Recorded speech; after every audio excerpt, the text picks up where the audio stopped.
సుమన్ టీవీలో మీ business promotions కోసం ఈ కింది నెంబర్ను సంప్రదించగలరు.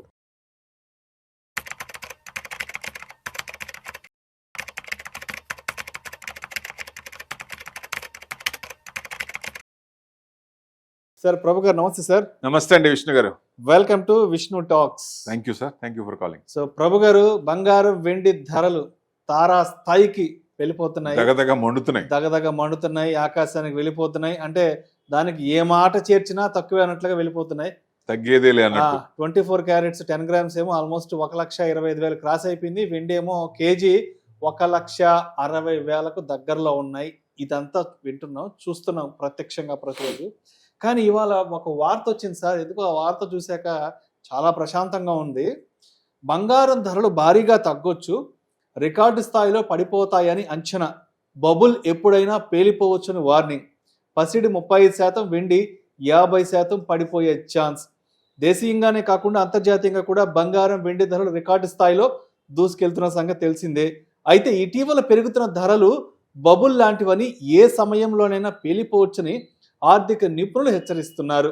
రాబోయే నెలలో బంగారంలో పెట్టుబడిని పెట్టిన పెట్టుబడిదారులు భారీ నష్టాలను ఎదుర్కొనే అవకాశాలు కూడా ఉన్నాయని ప్రముఖ వెల్త్ మేనేజ్మెంట్ సంస్థ పేఎస్ 360 CEO అమిత్ గోయల్ అన్నారు. బంగారం వెండి ధరలు రెండు రికార్డు స్థాయి నుంచి దిద్దుబాటుకు గురయ్యే అవకాశాలు ఉన్నాయంటూ కూడా ఒక సర్వే రిపోర్ట్ లాంటిది వచ్చింది. ఇది కూడా మన ఆడియన్స్కి స్క్రీన్ మీద కూడా వేద్దాము. అంటే ఇదేదో మీరు నేను చెప్పింది కాదు, మనకి ఇంటర్నెట్లో లభించిన ప్రముఖ దినపత్రికలో లభించిన సమాచారం, ఏంది ప్రముఖ తెలుగు పత్రికలో లభించిన సమాచారం.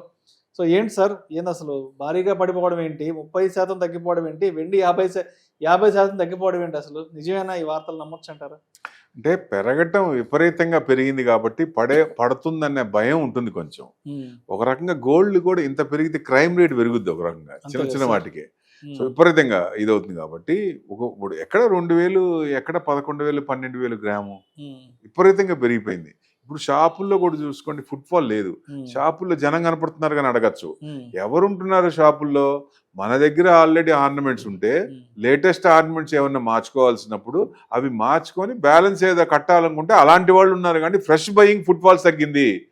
సో ఇంత ఉంటే ఎవరు కొనరు. కానీ ఎందుకు ఇదివరకు మనకు గోల్డ్ పెరుగుతాయి మళ్ళీ తగ్గుతున్నప్పుడు అప్పుడు మామూలుగా రిటైల్ పరంగా పెరిగింది, కానీ ఇప్పుడు ఎందుకు అంత పెరుగుతుంది? ఇంటర్నేషనల్ మొత్తం అన్ని కంట్రీస్ కూడా డాలర్స్ రిజర్వ్స్ ఎక్కువ ఉన్నాయి ఇప్పటిదాకా. ఎప్పుడైతే ఐఆర్సి ఫామ్ అయిందో, డీడాలరైజ్ అవుతుందో, డీఫేమ్ అవుతుందో, అక్కడి నుంచి ఒక పునరాలోచిస్తున్నారు. సో డాలర్ రిజర్వ్స్ తగ్గించుకొని గోల్డ్ రిజర్వ్స్ పెంచుకోవాలి. ఇది స్ట్రక్చరల్ గా పెరుగుతోంది. విపరీతంగా పడుద్దా అంటే ఎందుకు? ఇప్పుడు పడటానికి ఒక కారణం ఉండాలి, పెరగడానికి కూడా ఒక కారణం ఉండాలి.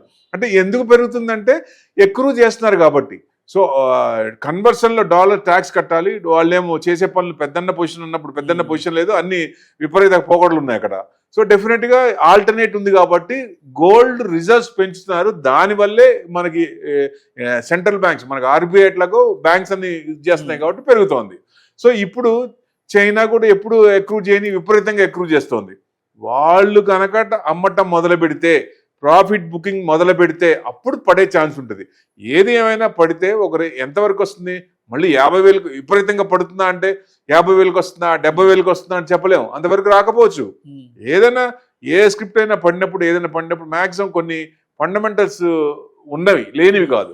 అవి ఎంత వస్తుంది? 15 to 20% పడతాయి. అంటే ఈ రకంగా ఇప్పుడు చూస్తే 1,00,000 వరకు రావచ్చు, అంతకు మించి పడకపోవచ్చు. ఎందుకంటే మిగతా అంతా ఎక్కువ చేస్తున్నారు కాబట్టి. వీళ్ళ అమ్మతంతో పాటు బ్యాంక్స్ కూడా, సెంట్రల్ బ్యాంక్స్ కూడా ప్రాఫిట్ బుక్ చేసుకుంటే, అంటే వాళ్ళు ఎందుకు ఎక్కువ చేస్తున్నారు? ఆపద వచ్చినప్పుడు గోల్డ్ అనేది ఇమీడియట్ క్యాష్ కాబట్టి దాని నుంచి బయటపడటానికి. ఇబ్బంది అందరికి ఒకేసారి రాదుగా. ఇప్పుడు రష్యాకి శాంక్షన్స్ వేసిన తర్వాత ఆయిల్ అమ్మపోతే ఇరుక్కునే వాళ్ళు కంటిన్యూషన్ వాళ్ళు యుద్ధం కూడా నడిచేది కాదు. ఒక రకంగా ఆయిల్ అమ్ముకోవడానికి. దానికోసం ఏం చేశారు? వాళ్ళు ఆయిల్ తక్కువ రేట్లో ఇచ్చారు. సో డాలర్ కన్వర్షన్ లేదు. సో వాళ్ళ భయం వాళ్ళది, కన్వర్షన్ రాదని. సో ఇప్పుడు ఈ కొత్త కరెన్సీ వస్తే డీడాలరైజేషన్ అవుతుంది కాబట్టి ఆల్టర్నేట్గా ఏం చేయాలి? ఏదైనా ప్రాబ్లం వచ్చినప్పుడు గోల్డ్ రిజర్వ్స్ పెంచుకోవాలి.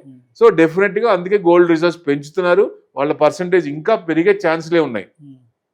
ప్రొవైడెడ్ ఇక్కడ మనం ఒకటి చూడాలి, జనరల్గా మనకు జరిగేది అసెట్ క్లాస్లో ఈక్విటీ ఇబ్బంది పడుతున్నప్పుడు, మనకి ఏదైనా నెగిటివ్ ఉన్నప్పుడు, గ్లోబల్గా అన్సర్టనిటీ ఉన్నప్పుడు, మార్కెట్లో క్లారిటీ లేనప్పుడు, డైరెక్షన్ అనేది తెలియనప్పుడు, కన్సాలిడేషన్ డౌన్ సైడ్ కన్సాలిడేషన్ ఎక్కువ నడుస్తున్నప్పుడు ఎక్కడ అసెట్ క్లాస్లో ఏం పెరుగుతుంది? గోల్డ్ పెరుగుతుంది. సో గోల్డ్ పెరుగుతుంది కదా, ఎందుకు పెరుగుతున్నప్పుడు వీళ్ళు ఈక్విటీలో ఇన్వెస్ట్మెంట్ చేసినప్పుడు దాన్ని హెడ్జ్ చేసుకోవడానికి గోల్డ్ వాడేవాళ్ళు. అంటే ఇక్కడ లాస్ని అక్కడ కాంపెన్సేట్ చేసుకోవడానికి దాని అనుగుణంగా. కానీ ఇప్పుడు గోల్డ్ ఎందుకు పెరుగుతుంది? మళ్ళీ ఈ మార్కెట్తో పాటు గోల్డ్ కూడా పెరుగుతుంది. మీరు అబ్జర్వ్ చేశారో లేదో, మన మార్కెట్ పెరుగుతోంది, గోల్డ్ కూడా పెరుగుతోంది. ఎందుకు పెరుగుతుంది? ఎక్కువ చేస్తున్నారు కాబట్టి. సో విపరీతంగా పడే పోకడలు ఉన్నాయంటే అంత ఏం కనపడట్లేదు. వాళ్ళు కనుక అమ్మటం మొదలు పెడితే, ఎవరైతే ఎక్కువ చేశారో వాళ్ళు కనుక అమ్మటం మొదలు పెడితే లకారం కిందకు కూడా వచ్చే అవకాశాలు ఉన్నాయి. మేబీ 90 to 1 lakh పెట్టుకోవచ్చు. విపరీతంగా పడుతుందా అంటే పడే ఛాన్స్. ఎందుకంటే ఎవరికన్నా కొనాలి అనుకున్నప్పుడు, ఇమీడియట్ గా కొనాలి అనుకున్నప్పుడు, మ్యారేజ్ ఉందే ఏమంటే ఎంత ఉన్నా కొనాల్సిందే. పెళ్లి ఉందంటే పెళ్లిళ్ళ సీజన్ స్టార్ట్ అవుతోంది. 1,00,000 ఉన్నా, 2 లక్షలు ఉన్నా, 3 లక్షలు ఉన్నా కొనాల్సిందే కదా, కంపల్సరీ కొనాల్సిందే. ఫస్ట్ చూసేదే మనం ఏదైనా దానికి ముందు కొనేదే గోల్డ్ కదా మెయిన్. సో దాని ప్రకారం చేయాలి. సో అట్లా ఉంది కాబట్టి గోల్డ్ అనేది విపరీతంగా తగ్గుతుందా అంటే మేబీ 10 to 20% ఎక్స్పెక్ట్ చేయొచ్చు, కానీ విపరీతంగా పడే అంత ఇదేం కనపడట్లేదు. ప్రొవైడెడ్ వాళ్ళు అమ్మకుండా ఉంటే, అమ్మితే కొంచెం 90 వరకు రావచ్చు అంటే అంతవరకు రావచ్చు, అంతకు మించి పడకపోవచ్చు అనేది. అంటే మనం ఎక్కువ చేసుకోవాలి, టైం ఉంది అనుకున్నప్పుడు పద్ధతులు వేరే ఉంటాయి. వేరే పద్ధతులు అంటే ఈటీఎఫ్ కానీ, గోల్డ్ బీజ్ కానీ. అంటే గోల్డ్ బీజ్ కూడా ఇంత రేట్లో ఉంది కాబట్టి ఇప్పుడు మాకు ఇన్వెస్ట్మెంట్ పరంగా చూడాలా అంటే ఇన్వెస్ట్మెంట్ పరంగా చూడకూడదు.